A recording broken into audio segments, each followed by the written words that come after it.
దేశ రాజధాని ఢిల్లీలో అసెంబ్లీ ఎన్నికలు ముగిశాయి. పోలింగ్ కేంద్రాల్లో అక్రమాలు జరుగుతున్నాయంటూ ఆప్ బీజేపీ పరస్పర ఆరోపణలు చేసుకున్నారు. ఢిల్లీలో ధర్మయుద్ధం జరుగుతుందన్నారు సీఎం అతీష్. హస్తినలో సత్యానికి అసత్యానికి, అభివృద్ధికి గూండాగిరికి మధ్య ఫైట్ జరిగిందన్నారు. అవినీతి ఆప్ సర్కారును ప్రజలు ఓడిస్తారన్నారు బీజేపీ నేతలు. ఢిల్లీ అసెంబ్లీ ఎన్నికల పర్వం ముగిసింది. పోలింగ్ కేంద్రాల్లో అక్రమాలు జరుగుతున్నాయంటూ ఆప్ బీజేపీ నేతలు పరస్పర ఆరోపణలు చేసుకున్నారు. మరోవైపు ఉదయం 7 గంటల నుంచే పోలింగ్ బూత్లకు తరలిచ్చి ఓటేశారు ప్రజలు. సాయంత్రం 6 గంటల తర్వాత క్యూ లైన్లలో ఉన్నవారికి ఓటేసే అవకాశం కల్పించింది ఈసీ. మొత్తం 70 స్థానాలకు 13,766 పోలింగ్ కేంద్రాలు ఏర్పాటు చేసింది. ఢిల్లీ ఎన్నికల్లో భారీగా దొంగ ఓట్లు నమోదవుతున్నాయని అన్నారు ఆప్ బీజేపీ నేతలు. సీలంపూర్ ప్రాంతంలో బుర్కాలో వచ్చి దొంగ ఓట్లు వేస్తున్నారని ఆరోపించింది బీజేపీ. మహిళా సిబ్బందితో తనిఖీ చేయించాలని డిమాండ్ చేశారు. సీఎం అతీష్ వ్యక్తిగత సిబ్బంది వాహనంలో డబ్బులు తరలిస్తున్నారని ఆరోపించారు.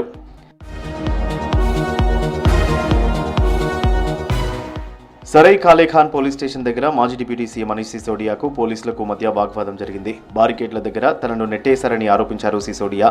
మరోవైపు చిరాగ్ ఢిల్లీ ప్రాంతంలో ఆప్ నేత సౌరవ్ భరద్వాజ్ పోలీసులకు మధ్య వాగ్వాదం జరిగింది. పేదలు బస్తీ ఓటర్లను ఓటు వేయడానికి అనుమతించడం లేదని ఆప్ నేతలు ఆరోపించారు. वाल्मीकि समाज के नेताओं को, वाल्मीकि समाज के लोगों को टारगेट करके गिरफ्तार किया जा रहा है। मैं अमित शाह जी से और भारतीय जनता पार्टी से पूछना चाहता हूं, वाल्मीकि समाज से किस बात की दुश्मनी निकाल रहे हो आप?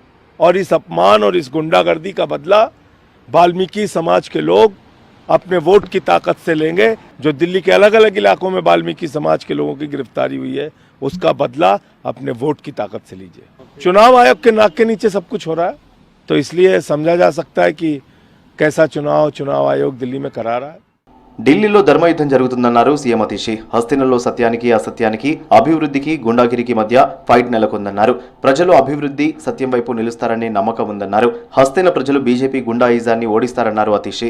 और मुझे पूरा भरोसा है कि इस धर्म युद्ध में कालिका माई का आशीर्वाद सच्चाई के साथ, सत्य के साथ, काम के साथ रहेगा और दिल्ली के लोग भी इस धर्म युद्ध में काम को, सच्चाई को, अच्छाई को अपना वोट जरूर देंगे.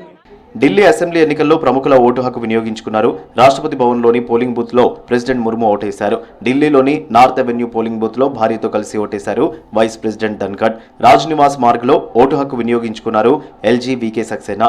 దేశ రాజధానిలో గాలి కాలుష్యం, చెత్త కుప్పలు పెద్ద సమస్యగా మారాయన్నారు. అధికారంలోకి ఎవరొచ్చినా యమునా నది క్లీన్ చేయడం ముఖ్యమన్నారు. देखिए, दिल्ली में बहुत सारी चीजें हैं जो जनता की निगाह में है. पोल्यूशन एक बहुत बड़ा मुद्दा है, कूड़े के पहाड़ बहुत बड़े मुद्दे हैं, यमुना की सफाई एक बहुत बड़ा मुद्दा है. इस तरीके की बहुत सारी ऐसी इश्यूज हैं. मुझे यकीन है कि इन सब मुद्दों को ध्यान में रखकर ही वोटिंग होगी. ఢిల్లీలోని నిర్మాణ భవన్లో ఓటేశారు లోక్సభ విపక్ష నేత రాహుల్ గాంధీ. ఢిల్లీ ప్రజలంతా బాధ్యతగా ఓటేయాలని పిలుపునిచ్చారు. లోధి ఎస్టేట్లో భర్త రాబర్ట్ వాద్రా, కొడుకు రైహాన్తో కలిసి ఓటేశారు కాంగ్రెస్ నేత ప్రియాంక గాంధీ. ఫ్యామిలీతో కలిసి ఓటు హక్కు వినియోగించుకున్నారు ఆప్ చీఫ్ కేజ్రీవాల్. అలాగే ఢిల్లీ సీఎం అతీష్, మంత్రులు, బీజేపీ, కాంగ్రెస్ నేతలు ఓటేశారు.